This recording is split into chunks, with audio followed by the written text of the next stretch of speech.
নমস্কাৰ প্ৰিয় দৰ্শক, আপোনালোকে চাই আছে স্পৰ্টছ সাগা আসাম।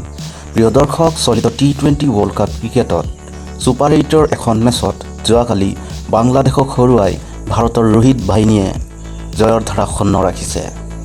ছুপাৰ 8ৰ দুয়োখন মেচত ভাৰত জয়ী হৈছে। প্ৰথমখন মেচত আফগানিস্তানক হৰুৱাবলৈ সক্ষম হৈছিল আৰু যোৱাকালি ভাৰতে 50 ৰানত হৰুৱালে বাংলাদেশক। এতিয়া অহা কাইলৈ ভাৰত মুখামুখি হ'ব অষ্ট্ৰেলিয়াৰ বিৰুদ্ধে। অহাকালিৰ মেচখন ভাৰতৰ বাবে অত্যন্ত গুৰুত্বপূৰ্ণ হ'ব। ভাৰতে এই T20 ৱৰ্ল্ড কাপত যদি খিতাপ দখল কৰিব বিচাৰে তেন্তে সম্পূৰ্ণ শক্তি প্ৰদৰ্শন কৰি অহাকালিৰ মেচত ভাৰত জয়ী হ'বই লাগিব। উল্লেখযোগ্য যে আজি অনুষ্ঠিত এখন মেচত আফগানিস্তান দলে অতি সহজে অষ্ট্ৰেলিয়াক হৰুৱাই T20 মেচখনত T20 ৱৰ্ল্ড কাপত খলকনিৰ সৃষ্টি কৰিছে। সেয়া ভাৰতৰ বাবে খেলখন অত্যন্ত কঠিন হ'ব।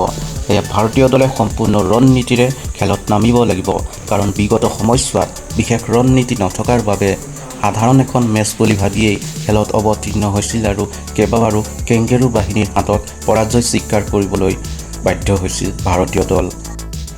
আনহাতে মুখেৰে প্ৰকাশ নকৰিলেও ৰিকি পণ্টিঙৰ পৰা আৰম্ভ কৰি পেট কামিন্সৰ দৰে চতুৰ আৰু প্ৰখৰ বুদ্ধিসম্পন্ন খেলুৱৈ অষ্ট্ৰেলিয়াৰ ৰণনীতিত অংশ লয়।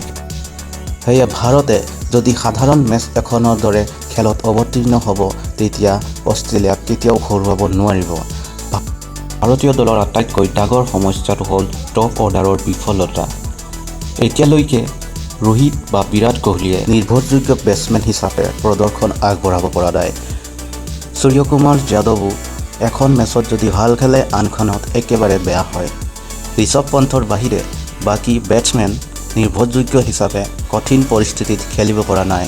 তদুপৰি অষ্ট্ৰেলিয়া নিচিনা দলক বিশাল টাৰ্গেট এটা দিবলৈ হাৰ্দিক পাণ্ডিয়া বা জাদেজাৰ পৰাও কিছু ৰান আহিব লাগিব, বা যদি ভাৰতে পাছতো বেটিং কৰে তেতিয়াও অলৰাউণ্ডাৰৰ ভূমিকা গুৰুত্বপূৰ্ণ হ'ব। প্ৰিয় দৰ্শক, ধন্যবাদ জনাইছোঁ। আজিৰ এই ভিডিঅ'টো যদি ভাল পালে স্পৰ্টছ সাগা আসাম চেনেলটো ছাবস্ক্ৰাইব কৰিবলৈ নাপাহৰিব।